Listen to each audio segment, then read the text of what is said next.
waxbarashadu Saleebaan kumay soo dhaweyn bilaa turxaan iyo carqalado markiiba carqalado badan oo ardayda kale aan haysan ayuu la kulmay waxyaabo badan oo igu hor yimid way jireen oo waxa weeyaan laag badan baa u dhaxeeyay waxbarashada waqtiga hore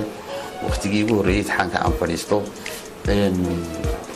waxa dhacday imtixaankii ugu horeeyay inaan grade-ka aan markaa aan helay ugu horeeyay oo kala baa uu hoos ahaa tusaalahaan in halkii laga doonayay 40 koo kale aan helay 10 wax waliba way ku adkaayeen hadday tahay xagga luqadda hadday tahay xagga fahamka hadday tahay bay'adda uu ku dhex jiro oo dhalinyaro ka wada daayar uu dhex fadhiyay intaba isagoo muddo dheer ay ugu dambeysay buug iyo qalin inuu qaato semesterkiisii ugu horeeyay laba kooras oo kamid ah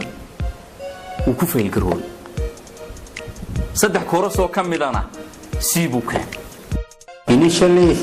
bilowgii fahamka casharada ayaa ku adkaa laakiin muddo kadib uu la qabsaday dhammaadkii semesterkii koowaad waxa uu dhacay 2 xiisadood saddex kalena waxa uu keenay dhibcaha ugu yar ee lagu gudbo isugeen waxa uu ku gudbayay dhibcihii ugu hooseeyay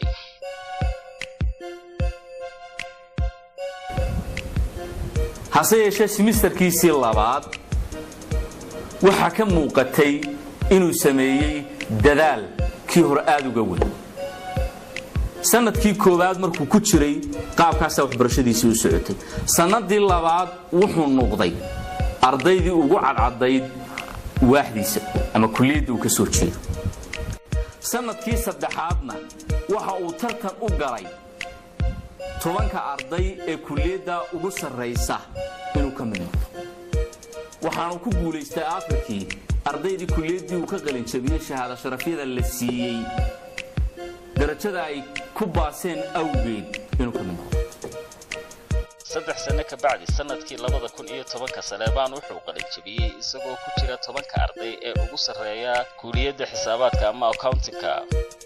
munaasabadii qalin jabinta Saleebaan waxa lagu guddoonsiiyay shahaado sharafta la guddoonsiiyay ardayda ku qalin jabisay dhibcaha ugu sarreeya jaamacadda Admas waxyaabihii ay go'aansatay markuu soo codsaday jaamacadda inuu galo kagamay hadhinuun inay aqoontii u ogolaatay kaliya maalintii uu qalin jabiyay ee uu noqday arday jaamiciya oo heer digriya jaamacaddu waxay go'aansatay koow shaqadii hore ee uu hayay ee darawalnimada ahayd in laga joojiyo in laga dhigo shaqaale xafiiseed oo uu gudbo shaqaalaha ka shaqeeya jaamacadda ee xafiisyada maxaan ku ka hawlgala Saleebaan markuu qacantiisa ku hubsaday shahaadadii digriga ahayd waxa uu u soo huluulay oo uu soo kacay dhanka xafiisyada waxaanu noqday jaamacadda kaaliyaheeda maamul waqti yar ka bacdi Saleebaan uu dalacay waxaanu noqday maamul oo waqti xaadirkan wuxuu u fadhiyay xafiiska maamulka ee jaamacadda waxaanu mas'uul ka yahay dhammaan hantida gaadiidka shaqaalaha iyo shaqada maalinle ee jaamacadda oo dhan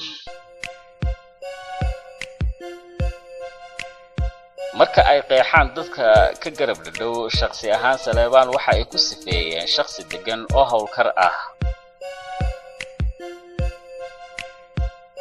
runtii Saleebaan muddo fiican oo qof bini'aadana lagu bartaan wada shaqeynay Saleebaan waa qof degan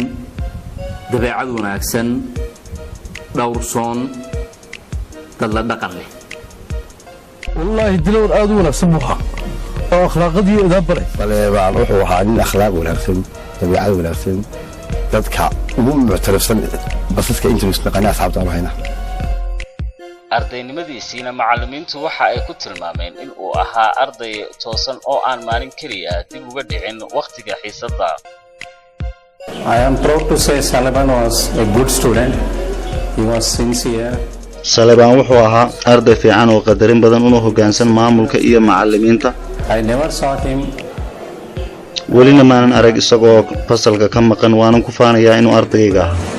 so really we are proud to say that as our student marka uu ka hadlayo qorshihiisa mustaqbal Saleebaan waxa uu sheegay in ay ka go'an tahay in uu waxbarashadiisa sii wato oo uu mustaqbalka dhow diyaariyo shahaadada loo yaqaano masterka runaantii imika waa aad bay ugu dhanantay waxbarashadu intaan noolayna waxaan doonayaa waa kastoo bariya inaan wax barto goolkaygan dhow hortay inaan master